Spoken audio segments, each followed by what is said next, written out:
Hi guys, and welcome to the video. So today I will be looking at my very own Dualsense 5 controller.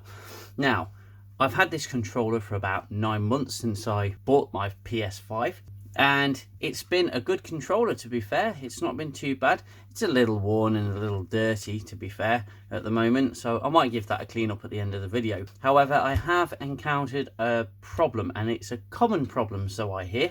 The R2 button has no resistance on it at all. The L2 button still has a nice good spring resistance to it, but the R2 button has practically nothing. Now, I've heard that this can be a problem with the spring, so I'm going to get inside the controller. We're going to have a look at it and see what the problem is. There is also a good amount of rattling in the controller. We'll get it open and we'll see what the problem is. And don't forget, if you like what you see here, hit that subscribe button, give us a like, and check out the rest of my channel.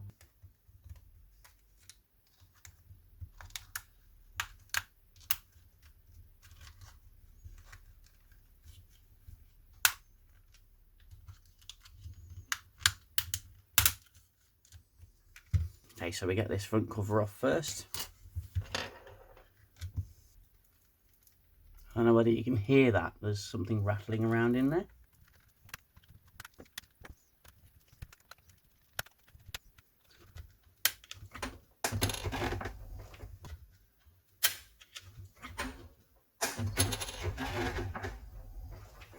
Well, that decided to spring off. Just be careful of that.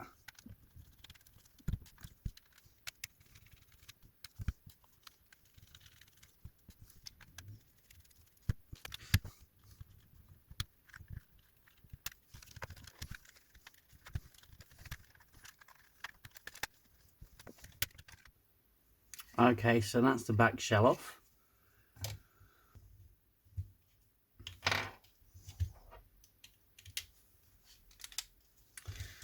Here we go.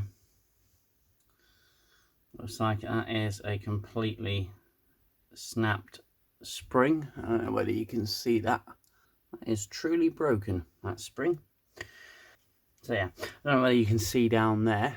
I'll try and get that in camera frame. There's a spring just there that provides some resistance. As you can see, this spring is not even on anymore.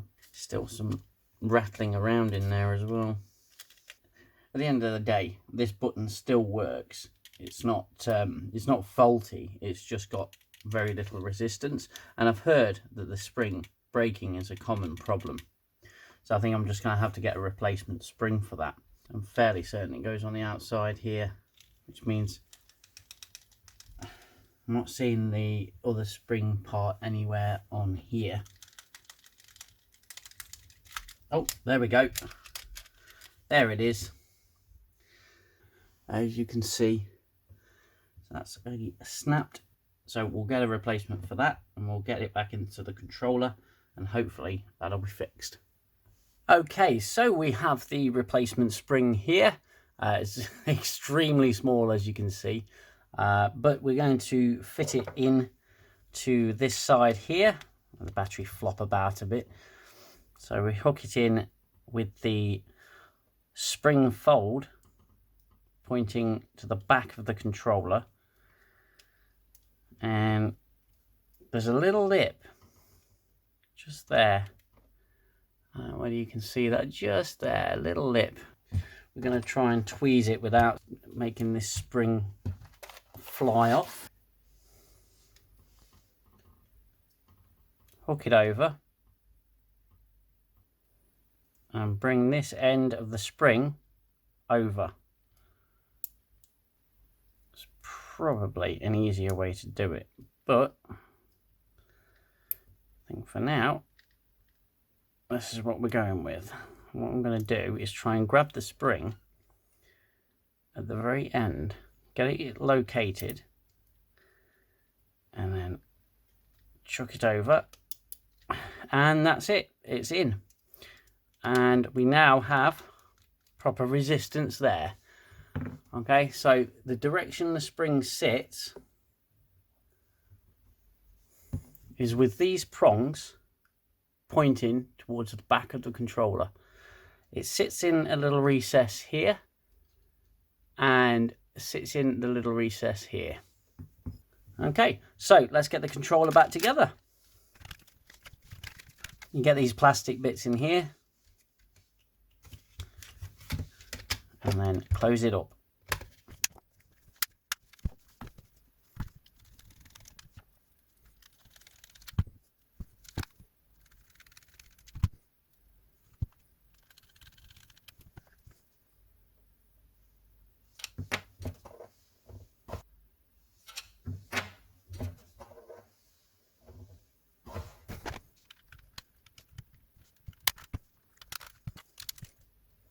These prongs here, make sure they slide underneath before you seat the black part.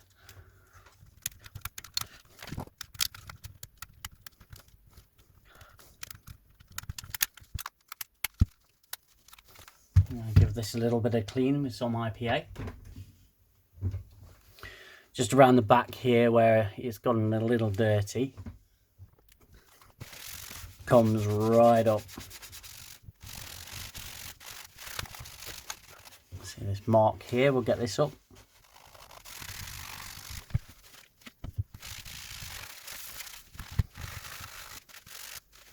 That mark's a little bit tough to get up.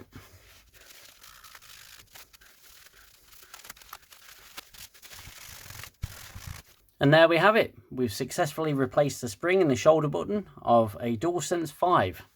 Thank you so much for watching. If you like this video, then please hit that like button and consider subscribing to the channel. Until the next video, take care of yourselves. I need the silence, stop the violence of the war in my head. Time's the healer, the eraser of all done and said. And as I fall back to my shelter, I know I'll